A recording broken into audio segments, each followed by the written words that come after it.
তোমরা তো সবাই জানো যে মামার বাড়ি গেছিলাম ঘুরতে, আর ঘুরতে গিয়ে এতগুলো কাপড় সব ভাঁজ করতে বাকি আছে।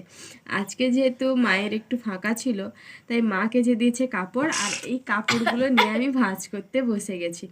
তো চলো ভাঁজটাকে করে নিই, কারণ একটা জায়গায় গেলে অনেকগুলো কাপড় কিন্তু জমে থাকে।